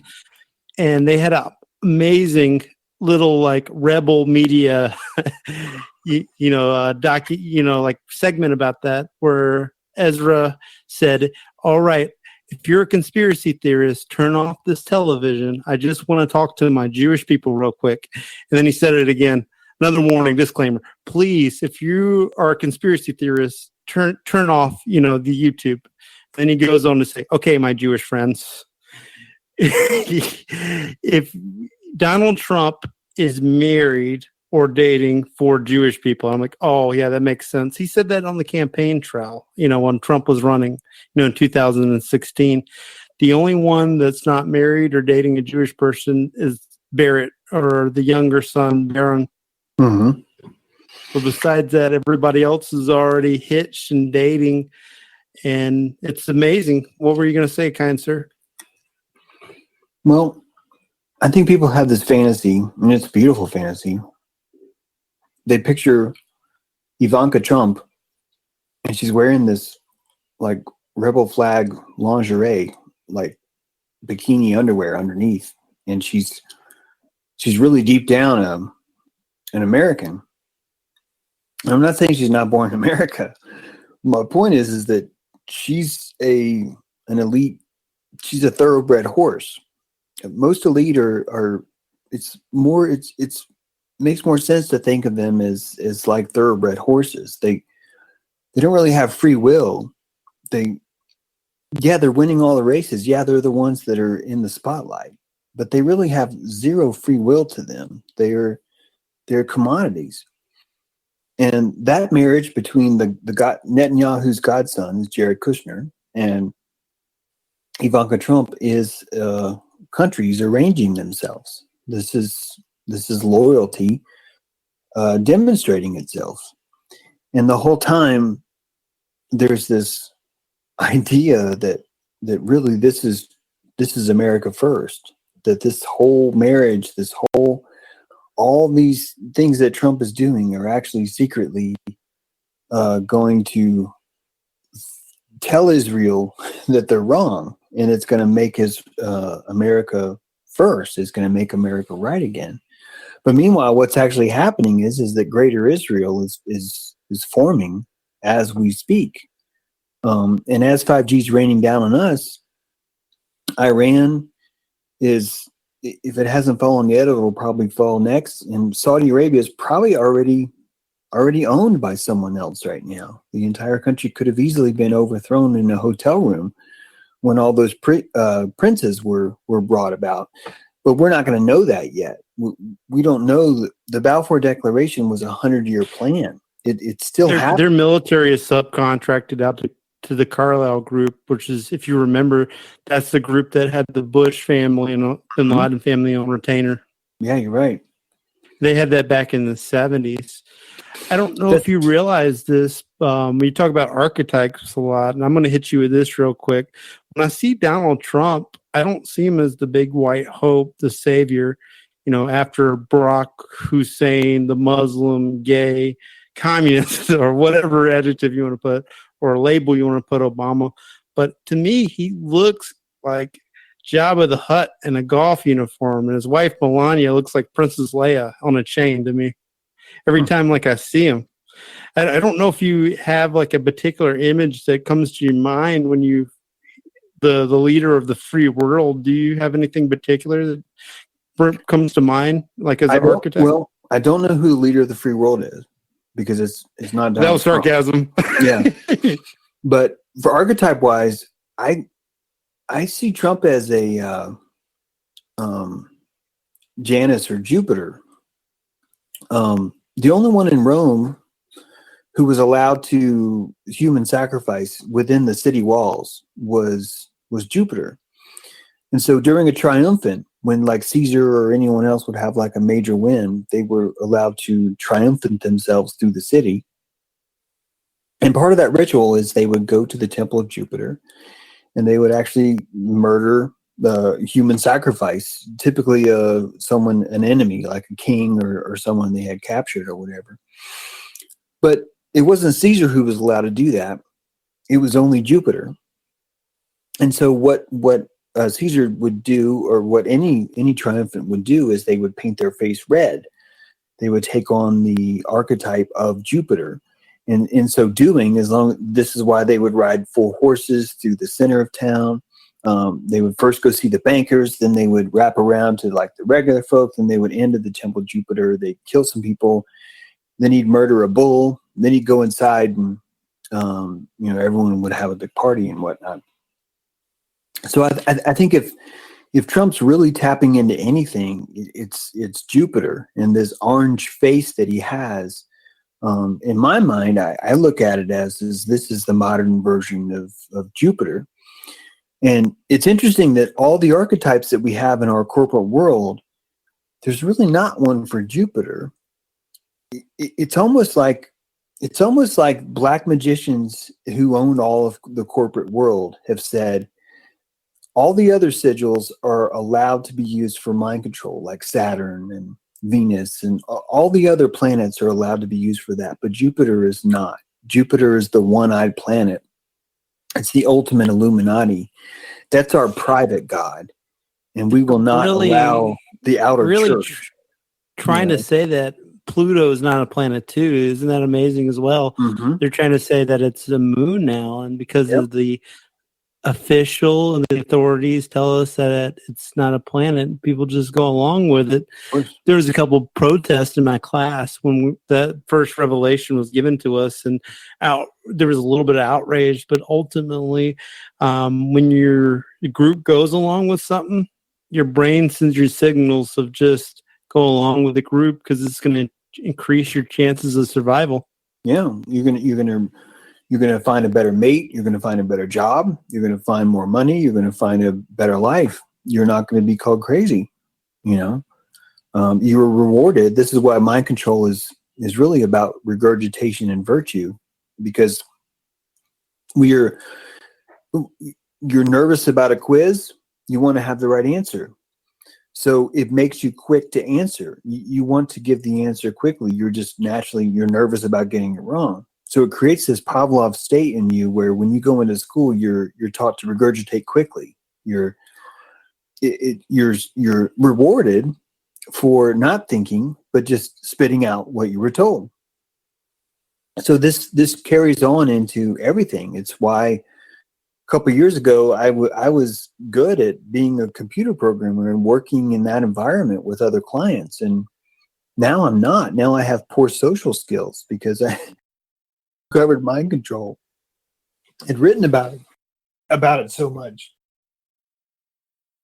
Yeah, absolutely. And most people are just like government clerks in the movie Brazil, Sam Lorien just humming the tune of Brazil, just going along with the agenda. That was actually a pretty amazing film if you want to see if you want to view the world in a clinical way. I'd recommend watching the 1985 film Brazil, because in that film they had people that were terrorist attacks and they were just going along about their everyday, and plastic surgery became a cornerstone of the society where people were trying to go back into time, as well. And we see that now where they call terrorists like the leader a bad sportsman. What does that mean? And it's absolutely amazing, the conditioning of people itself and how we've just been fleeced and flocked and been corralled, if you would. And it's very befitting. The crook and the flail are the symbols of that. You have on one hand the gentle guide, and then you have the whip. And they still use the same symbolism today. The Queen of England still wears the crook and has the flail and rituals. Wow, I need to look into that. That's cool. I'm going to actually send you a lot of material, especially when it comes to the crook and flail that you might have not heard of, and I'm sure you could share some material with me. I didn't know if you realized this, that Chelsea and Ivanka and Trump are still best friends, and they have lunch in Manhattan every week, despite all that lock her up rhetoric. Yeah, of course. And also another. That's really where you can see that's really where you can start to see that this is a professional wrestling match. And what we're looking at is that the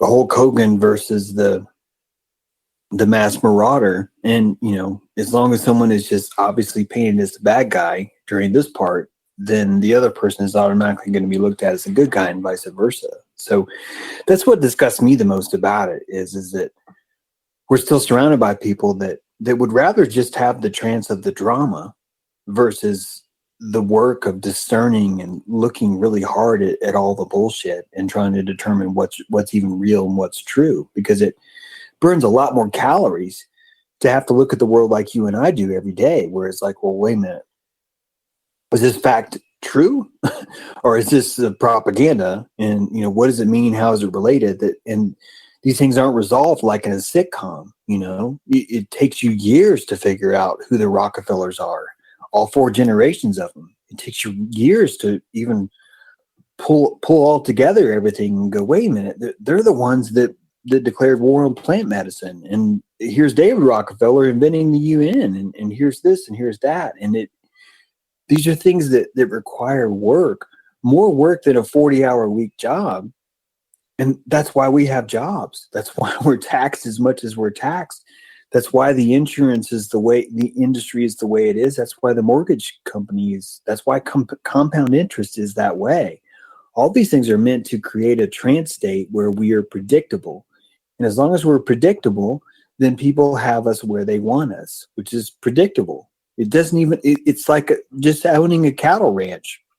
It doesn't really matter to you if some of the cows are really loud and boisterous in the morning. It doesn't matter. In the end, as long as they're predictable, you can work around and do whatever they want. So the cow's going to think they have free will, but every day they don't. They're losing their free will because they're entering into that trance state where they're predictable, where they'd rather just feel comfortable instead of, learning and working on truth and trying to figure out a way out of this, this self-imposed prison. Because that's what it is. It's self-imposed. George Orwell made some prophetic words, and to be honest, most of his words were prophetic. But he said intellectual honesty in a totalitarian system is criminal. You can't do it. Mm-hmm. But in a country like modern day England, back in 1948, where he was living, at the time, he said it wasn't exactly profitable to write truth. Mm-hmm. But the further a society drifts from the truth, the more the people will hate you for speaking it. Mm-hmm. The mob, the unconscious collective that scares at the silver screen and hate watches every day en masse at the same characters, and they're told to cheer the same characters, just like pro wrestling itself. And we do make movies with the lens. Isn't that right? Isn't that a powerful symbol that you write about, is the lens of the camera? Yeah, the Hollywood camera is the all-seeing eye. It's a single eye, and it directs fame. You go into the movie theater, and you're actually entering into a clinical ritual church. You're sitting down in the dark, comfortable pew. There's even a sticky film on the ground from spilt soda, and your feet become stuck to it, and you fall into the chair. Meanwhile, there's light broadcasting above you, just like in Plato's cave, and it's being shown onto a silver screen. The oldest magical element there is silver, and the idea of obsidian and casting images through that. And all the film's been developed using silver nitrate and these chemicals that are also based on silver. And it's a capturing of picture. It's a capturing of vision, and it's painting these visions for you so you don't have to do it. It's a trance where your imagination is your imagination doesn't even exist anymore because everything is being shown or played to you. You are simply there to sacrifice your awareness. The collection plate is your awareness. You are giving it your awareness, thereby you're charging the sigils. They're going to play the good music for the sigil that they want you to like and the bad music for the sigil they want you to hate. So you're going to do that for them. And you're going to pay them money to do it. You're the one who's going to buy a ticket. Like you're the one who's going to go to the front and go, yeah, I want a ticket to see this movie. And then you're going to go in and you're going to sit in that church and you're going to give your offering. And then when it's over, you're going to leave and you're going to be rewarded with virtue in your community for being the person who saw it, who can say, yes, I did see this movie and it was awful or it was great. It doesn't matter. You don't have to like it. You don't have to not like it. All we know is that those sigils now mean certain things.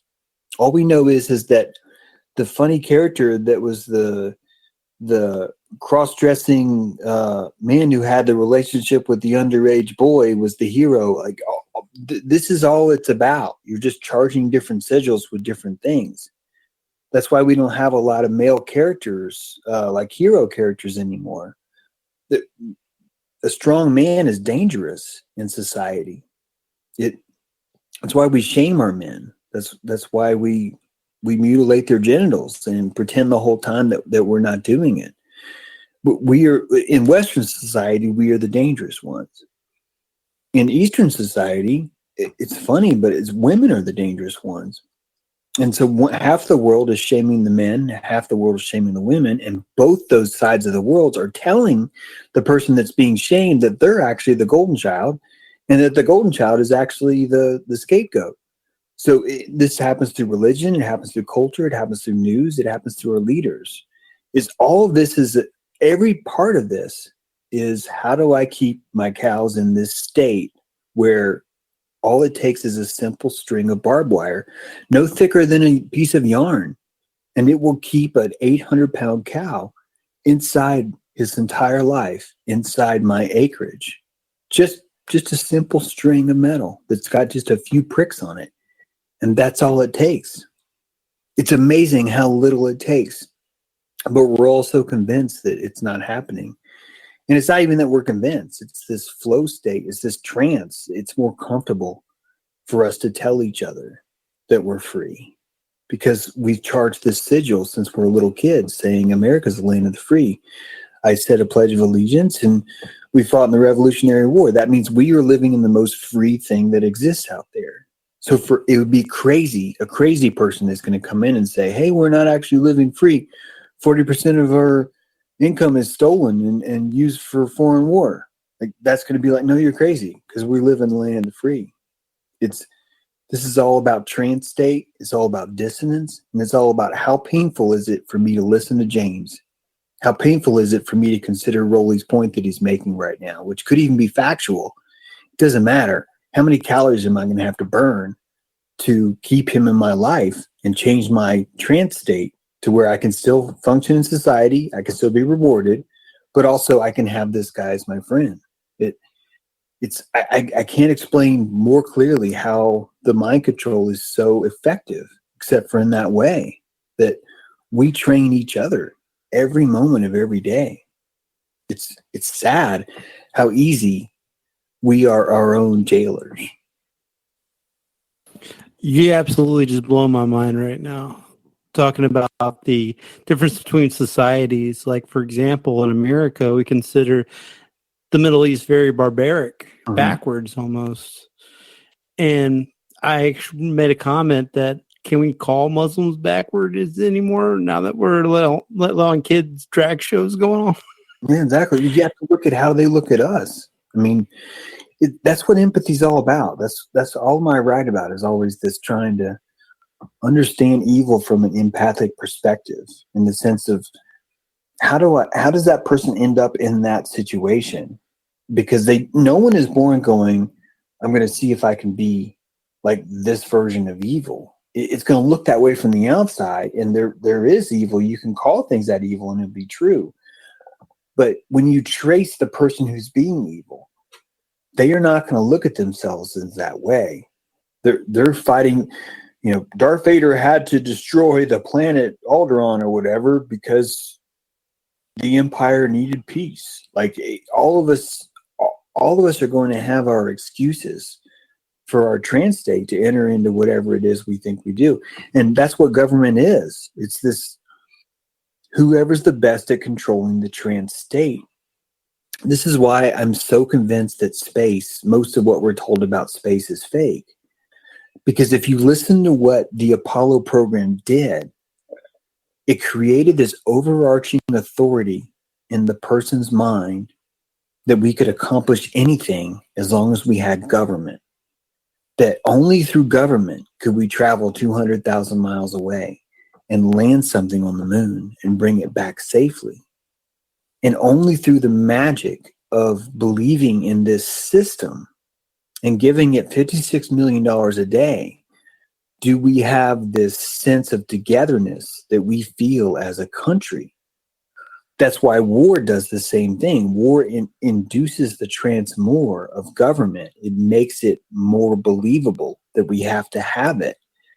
That's why these false flags, they're not accidents. They're necessary to maintain the illusion that we have to fear everything around us, and we have to have this overarching government that's going to save us. That's why you come up with these lies. People aren't lying to us just to try and get their rocks off. These lies have very particular scientific effects that they're trying to pull. That's why you've been told since you were a little boy, Iran is 6 months away from the nuclear bomb. It's this constant reminding state that you're constantly being reminded of, that an asteroid is going to come any minute. It's going to destroy you. We have to have an overarching authority that's going to save us. Same thing with climate change. The same thing with racism. That's basically telling America we can't trust ourselves. We have to have a system of laws that's going to create a special class of citizen that's going to protect these people because we are full of hate. We are not capable of doing this ourselves. This is all about the trans state of what government actually is. Nothing could be more important, if you think about it, than controlling a populace. That's why government is not about a legislative branch. It's about the corporatocracy. It's about the money control. And it's more importantly, it's about the state control. The mental trans state. I'm not talking about the state, but like the trans state control. Who can induce the trans state the most? Because our mind is like a real estate factory, and you can control breakfast by buying all the breakfast cereal and marketing people, here's what you eat for breakfast. It's actually why they tell us we need 3 meals a day, because a meal is a trance. It's a programmable trance that you can insert chemicals into someone's body, and you're going to have a predictable result after that. If we give them all bread, the sugar crash is going to hit them, and they're going to be subdued after that. And they're going to, 3 hours later, they're going to be craving more bread. This is perfect. So that's why you control the food industry. That's why you control all these industries, because you want to control the state of the people that are your cattle, basically. That's what it's all about. Absolutely. It's something that I've been discussing with my friends lately, we're being controlled by food. I'm on a 21-day fast where all I'm doing is drinking water. I'm day 4.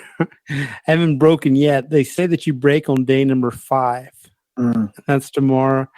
I kind of want to eat my kids' chicken nuggets today, to be honest. It was the one that fell on the floor and half eaten.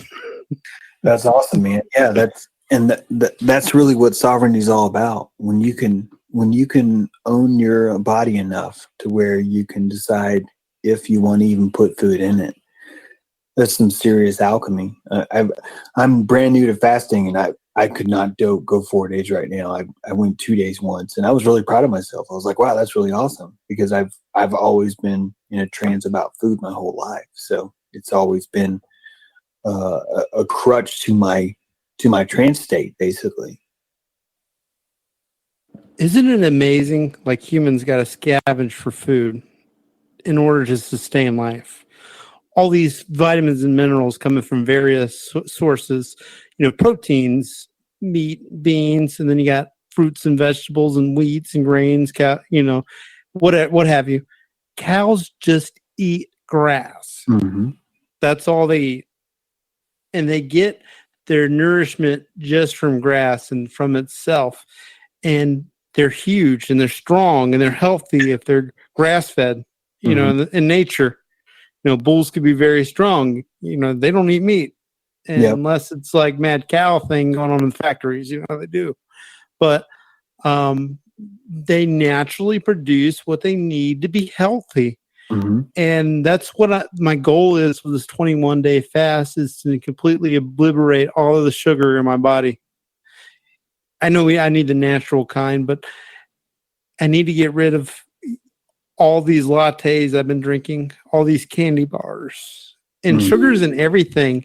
It's actually in my vitamins. I looked at it too when I was staring at the nutrition label, like the chewables. There's sugar in that. Yep. Sugar in everything we eat and drink. It's amazing. It's the original drug. We definitely do.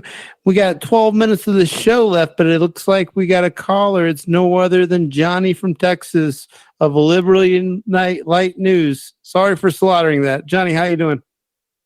How you guys doing? I'm doing all right. Jason, is that the host name? No, his name is James True. That's James? Yeah. Okay, yes, James. too. Yep. Excuse me about that. Hey, James, the question, if I could, before the end of the show, you were talking about the trance and human mind consciousness and everything. Mm-hmm. I really like the subject. I was really entranced by just you even talking, just to give you credit. My question would be, you're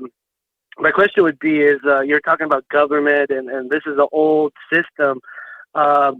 Is this maybe why they're so controlled about losing America's narrative? Because America has set the popular trends, like you're talking about. People get into these trends and these trances. And since now the world is ever expanding with the internet, do you think that maybe that's somewhat what we're afraid of losing? Maybe in America's sense, or just broadly? Are you talking about like the cultural leadership of America? Well, because everybody wants to wear Levi's, right? Everybody wants to smoke red marbles. Everybody wants to be American in some sort of way or another. People are developing their own cultures off of our culture, so it's like a subculture of sorts. We were talking about the Middle East earlier, and women are the threat over there. It's very true. I brought that up as well. And we're becoming barbaric by letting little kids strip around. So we're losing that. Like, no matter what, they try to put America into this sadistic box, but people in other cultures don't go with that. I think my question is really, actually, let me comment on that before James does. It's amazing that people who immigrate here are not encouraged by the silver stream. It's not how they grew up, as a child, to watch movies. They just kind of come as they are, as a package. Mm-hmm. And it's a lot of people coming from the shame culture as well. James, would you like to interject? No, I'm more just absorbing what both you guys are saying, because it makes you wonder, well, how do you program the world? To program America is easy. because you buy 5 media companies and you produce movies and you're done. Yeah, the Bolsheviks didn't have the illusionary machine like we have in the United States. The best they could do was give you a bullet in the back of the head. Yep. But nobody believed the party line in Russia and the Soviet Union. And they're a little bit more sneakier than we are, aren't they? They say that Russians play chess and Americans play bluff games when it comes to like the trade wars itself. And it's so true.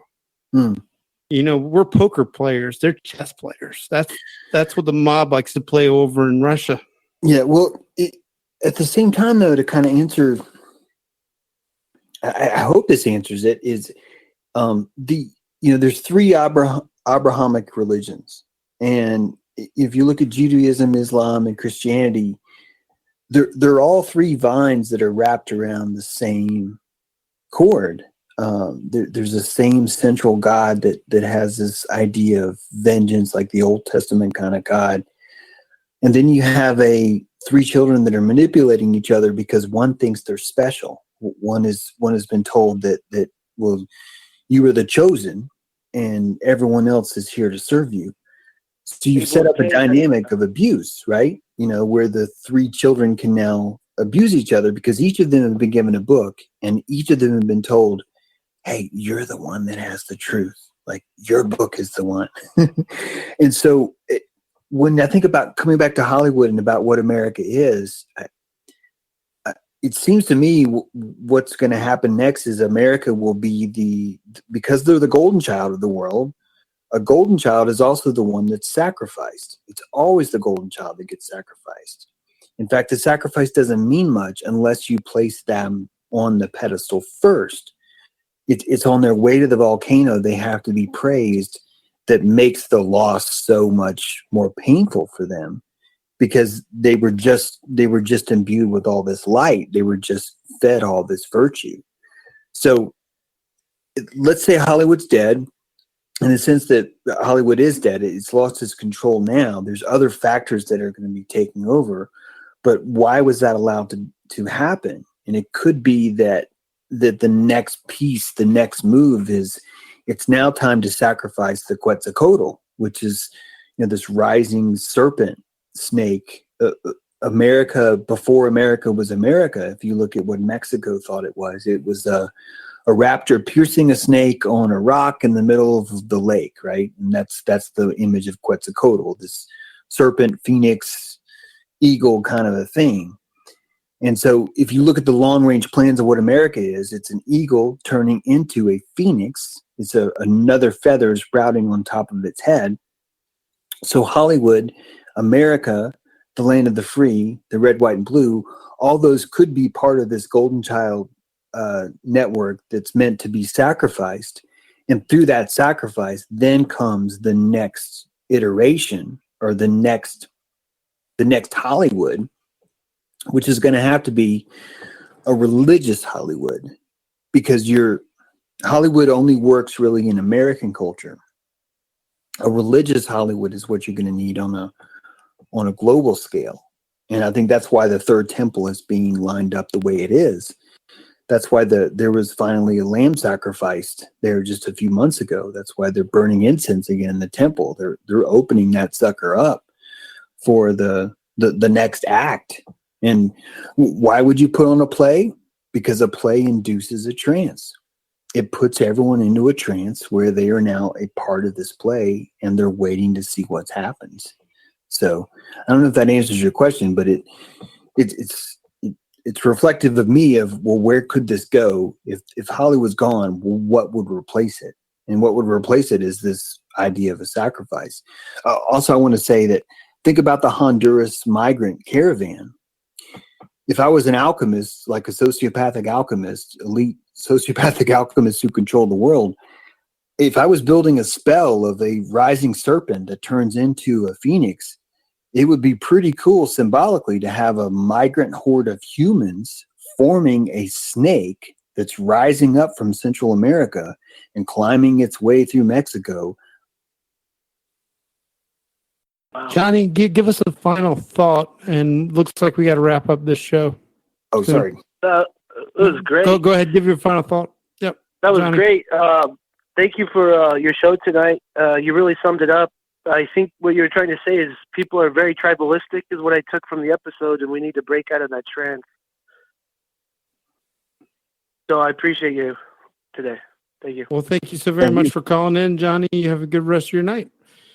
And let's turn to our guest tonight, James True. You've been a lovely guest tonight. I can't believe it's already been 2 hours. I wish we could go into overdrive, but I hear the chimes to midnight, and I wish I could turn back the time, but I can't. And it's too hard for our listeners to stay up past 12 from what I've learned to listen to this show. But I got a feeling, and I'm crossing my fingers and my toes, that you'll be a guest with us in the next couple months or so. I have a tendency to want people back. I really hate it when people have a guest on the show and they never talk to each other again or see you 3 years later or something like that. But I definitely want to stay in contact and share ideas and information. And there's just not that many researchers out there that can contribute like you do. Well, I've really been enjoying what I've learned from you just this last week, really, on social media. We've sent stuff back and forth. I find you very insightful, and I'd love to come back. So, definitely hit me up whenever. I think that you've been shadow banned on my, or at least wore like on my computer, because I was looking for you on YouTube, and I had to scroll down, and they had Charlie Murphy, Rick James, True Story, for about like 15 videos. Then I played you one time, and then you were on the top 5. So it's amazing, being a content creator and just really starting. And, I just started 2 years ago. I guess we started around the same time. Yeah. Content creating, but you've been a lovely host. And can you give us a final thought before we wrap up the show? Think about your own flow state. Think about what it is that you need to do to get there, and realize that everyone who's known you is not going to want you there. You have to get there yourself. And once you stay there long enough, people will get more used to it, and then they will start to accept you in that flow state. So, just do that. That's what my book's all about. It's going to remind you of what that flow state really is and where your truth is. So, I encourage everyone to read it, Blueprints of Mind Control. It's gotten great reviews. I also do a free column on my website, jtrue.com. I'd love for people to subscribe. I really love researchers from sending me feedback on what they're thinking too. I would not be where I am if it was not for the community that I've developed, by putting out ideas and listening to feedback. So really grateful for that. Thank you again for tuning in. Thank you for the audience for listening. And you've just been Blackballed, and I'll be back here next week, same time, same place.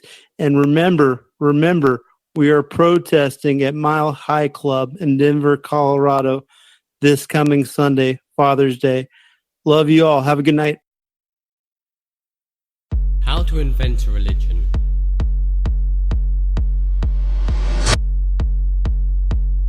I always knew you had to be willing to die to even do this job. Can't stop what's coming. Executive orders. The creation and the maintenance of a secret government within our government. There's something wrong. With what? With anything. I feel like you want to rip your face off. Is there something wrong with anything? I was so spun. What's the most you ever lost in the coin toss? The law of the jungle, sir. The most you ever lost in the coin toss? You don't know what you're talking about. Good son. I said, you don't know what you're talking about. Suppression of unrest and dissent.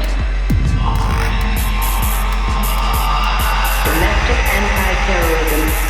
I don't have some way to put it. That's the way it is.